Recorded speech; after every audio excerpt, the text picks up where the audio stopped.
teman-teman penikmat cerita-cerita horor di channel spesial horor.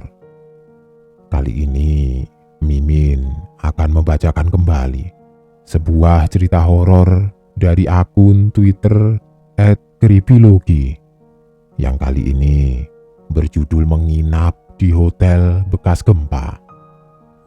Buat kalian yang sudah tidak sabar, buat kalian yang penasaran, langsung saja selamat menyimak kalau kalian benar-benar berani.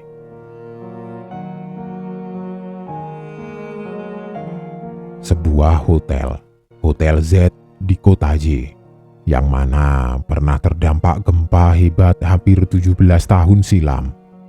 Cerita ini berawal saat aku menginap di hotel tersebut, lalu aku bertemu teman, dan teman itulah yang mengisahkan pengalaman temannya yang terjadi di hotel yang sama. Namanya Philip. Satu hari di tahun 2012, ia menginap di Hotel Z untuk urusan pekerjaan. Sebenarnya Philip bebas memilih hotel, namun dikarenakan dia cukup fanatik dengan pilihan hotel keluarga, maka dipesanlah satu kamar di hotel tersebut. Ketika itu, Philip menginap sendiri untuk 3 malam. Tiba di tempat, sudah hampir tengah malam. Tetapi dia senang renang malam hari kalau sedang tugas luar. Oleh itu, ia pun menyempatkan diri melakukan beberapa putaran. Selesai renang, karyawan BUMN itu kembali ke kamar. Lantai 3, ada balkon lengkap dengan kursi dan meja. Pemandangannya menghadap ke kolam renang. Philip mencoba tidur. Tubuhnya terasa rileks sehabis berenang, dan itu manjur untuk membuat tenang otot dan saraf. Sebentar saja berselimut, ia langsung lelap. Hanya saja tidurnya terusik oleh sesuatu yang tidak terduga. Dalam lelapnya, Philip merasakan pahanya dicakar dengan kasar. Sontak pikirannya terjaga. Matanya langsung membulat lalu memeriksa keadaan sekitar. Tidak ada apa-apa. Semua tampak sama seperti sebelum ia memejamkan mata, kecuali satu hal, dan sialnya ini amat serius. Tampak pahanya memar seperti habis dicakar. Sekonyong-konyong, suasana batin Philip berubah. Kantuknya lenyap seketika. Beringsut dia dari dalam selimut, menyalakan lampu, kemudian memeriksa semua sisi kamar. Tetap hanya dirinya seorang diri di kamar itu. Tidak mungkin orang lain masuk. Barangkali aku yang menggaruk paha terlalu keras, pikirnya. Philip mencoba memejamkan matanya lagi hingga ia benar-benar lelap. Sayangnya tidak lama.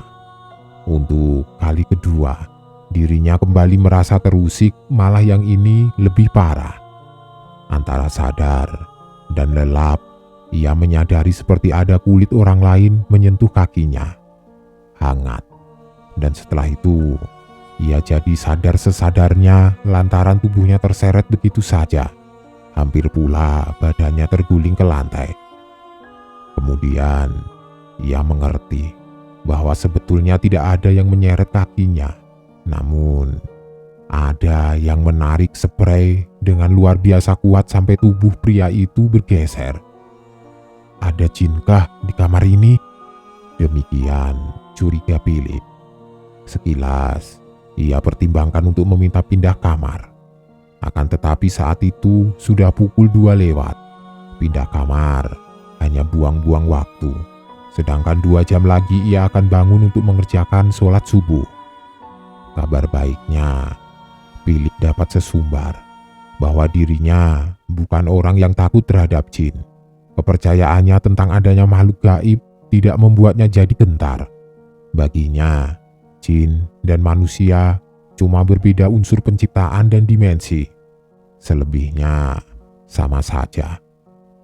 Menarik dilihat bagaimana Philip akan bersikap jika ia diganggu lebih jauh. 2 jam cepat terlewati. Lelaki itu kembali terbangun karena amat gesit refleksnya terhadap waktu subuh. Ia pun meninggalkan selimutnya untuk bersujud 2 kali dengan tambahan 2 sujud. Itu menjadi permulaan aktivitasnya. Sesudah sholat, ia membuka laptop guna menyelesaikan satu pekerjaan yang tertunda. Cepatnya waktu makin tidak terkira, tahu-tahu langit sudah terang. Dan kesibukan demi kesibukan menuntunnya hingga gelap mengganti terang. Sampai di hotel, belum terlalu malam. Sebetulnya ada rekannya yang menawarkan hiburan malam itu. Namun Philip tidak suka mencari hiburan di luar. Lagi pula, hiburan dalam konteks kolegial terkadang mengusik pandangan moralnya. Sementara dia sendiri menganggap sudah punya hiburan yang paling menyenangkan, tidak lain yaitu Salma, perempuan yang dikawininya 3 tahun yang lalu, dan selalu saja membuat Philip ingin cepat-cepat pulang tiap kali berjauhan. Maka setibanya di kamar, ia menelpon Salma sebelum mengerjakan yang lain. Panggilan itu pun segera terjawab. "Ya Tuhan, kamu lagi?" Dalam perjalanan menuju hotel sebetulnya Philip sudah menelpon bininya hampir 30 menit. "Salahmu sendiri jadi istriku," seloroh Philip. "Sepertinya begitu. Bagaimana? Filipito, dia sudah makan?" "Siapa itu Filipito?" "Tentu saja anak kita." Philip menangkap Salma mengurai tawa. "Dia belum tentu laki-laki dan belum tentu perempuan, Pak. Baru 5 pekan usia kandungannya. Umur sehari atau 50 tahun, tetap saja makhluk hidup membutuhkan makanan." "Itu benar, kecuali dia masih bergantung pada ususku sampai 7 bulan ke depan." "Kalau begitu, sudahkah kamu makan?" Salma mendesis lalu berkata, "Kapan kamu menyerah bertanya sudah makan? Astaga, kamu selalu lupa kalau aku si tukang makan." Percakapan jadi berkepanjangan. Bagi Philip itulah sejati-jatinya hiburan. Dengan mengobrol bersama istri ia dapat ketawa guling-guling atau bahkan bisa menjadi pujangga dadakan. "Kamu tidak bosan menelpon istrimu setiap saat?" "Sebentar. Sudah 6 kali hari ini." "Kamu bosan?" Philip mengembalikan pertanyaan Salma. "Mana mungkin. Cuma aku kasihan saja pada teman menginapmu. Kedengarannya dia seperti kesepian kamu biarkan." "Aku sendiri, Salma." "Oh, kukira hari ini ada rekanmu." "Aku hanya sendiri. Tadi siang pun kukatakan lagi kalau aku menginap sendiri." "Iya, aku mengerti. Maaf, lupakan saja." "Kamu kira aku berdua dengan perempuan lain di kamar hotel?" "Itu mustahil, Philip. Aku kenal kamu sejak aku ranking 1 di SMP kelas 1A dan kamu ranking buncit. Kamu bohong, bukan karena kamu mengenalku, tapi karena mendengar suara yang lain kan?" "Philip, ayolah, jujur saja, apa yang kamu dengar?" "Ya ampun, aku tidak yakin. Tadi kedengarannya ada pria lain mengajakmu bicara." "Aku percaya kalau kamu bilang begitu. Tapi Salma, aku sendiri." "Baiklah, kita bahas yang lain. Dia bicara apa?" "Sayang, apa perlu kuulang bahwa aku tidak pernah khawatir dengan isu paranormal?" "Astaga, kamu belum menyerah juga. Kamu dengar apa?" "Baiklah, kedengarannya dia mengeluhkan AC. Memang AC di kamar ini sudah perlu dibersihkan." "Apakah dia sedang kesal lalu membanting pintu?" "Baiklah sayang, aku percaya itu. Kata-katamu itu cukup segitu ceritanya ya." "Iya, kadang-kadang hal seperti ini tidak bisa dihindari." "Kamu tidak mendengar apapun?" "Aku hanya mendengar suaramu." Syukurlah. "Kamu tidak takut?" "Sebenarnya entahlah, mungkin sedikit." "Kalau begitu, lekas minta pindah kamar. Begini sayang, aku mohon Philip, jujur saja, hotel yang kamu tempati itu cukup terkenal seram. Pindahlah, bahkan kalau perlu, pindah hotel saja. Benarkah? Aku tidak main-main. Kamu harus pindah dari kamar itu. Katamu, hotel ini seram. Maka lebih baik cari hotel lain saja. Seramnya seperti apa? Bangunan itu pernah ambrol saat gempa 2006. Puluhan tamu dan staf hotel meninggal. Philip mengangkat suaranya. Ya Tuhan, kenapa aku tidak mencari tahu sebelumnya? Aku pun baru tahu tadi siang setelah tidak sengaja membaca sebuah blog yang membahas itu. Terus terang Salma, ini membuatku jadi lebih takut. Tunggu dulu. Shh, kamu dengar itu? Apa maksud kamu? Salma, kamu tidak mendengar seseorang merintih? Philip, jangan main-main. Aku serius. Suara Salma makin panik saja. Cepat pergi sekarang juga dari tempat itu. Aku sedang pikir-pikir, apalagi yang perlu dipikir. Cari hotel lain.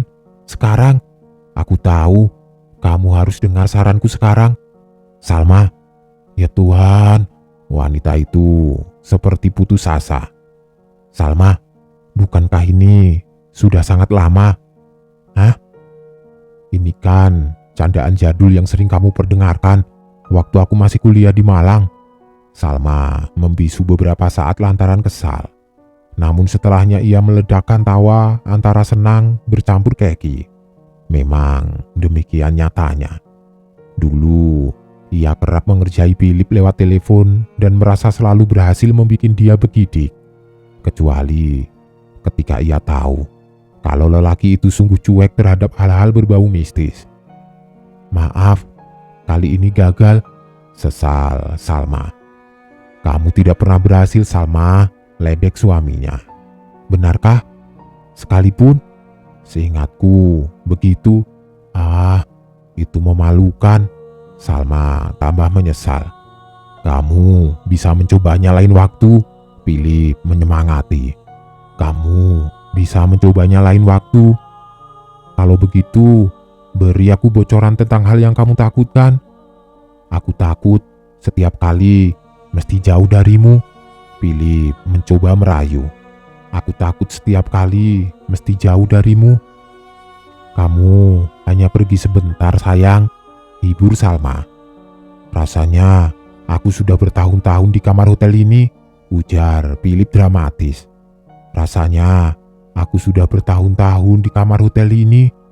Salma tertawa keras sebelum meledek suaminya dengan berkata, kamu selalu payah dalam dramatisasi.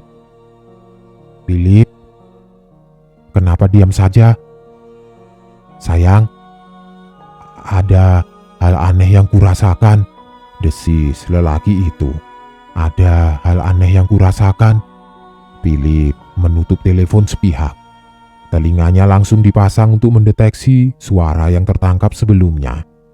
Ia yakin ada seseorang yang meniru ucapannya berulang-ulang dan suara tersebut amatlah dekat. Kenapa kamu mengganggu obrolan kami? Philip bertanya, meski tidak terlihat lawan bicara. Tidak terdengar tiruan kata-kata. Berhentilah menakutiku. Itu percuma kawan. Kamu bisa melakukannya lebih baik, tetapi bukan dengan orang sepertiku. Kenapa diam saja? Padahal tadi mulutmu sangat rewel. Ingin teman bicara, ayo bicara. Aku punya sedikit waktu sebelum berenang lalu tidur. Astaga, percuma saja aku bicara sendiri. Kalau kamu tidak mau menjawab, maka jangan lagi-lagi mencari-cari perhatian. Mengerti? Philip tidak bersuara lagi setelah itu. Ia bermaksud pergi ke kolam. Kostum kerjanya segera dilepas untuk digantikan pakaian rumahan. Sebelum keluar, ia padamkan beberapa lampu juga pendingin ruangan. Sebab sistem kelistrikan di kamar hotel itu belum otomatis. Adapun lampu tidur sengaja dibuat tetap menyala. Kamar itu jadi kuning, temaram. Kemudian Philip duduk di kursi untuk membalas beberapa pesan BlackBerry yang berhubungan dengan pekerjaan dan keluarga. Lalu terlintas sekelebat suara.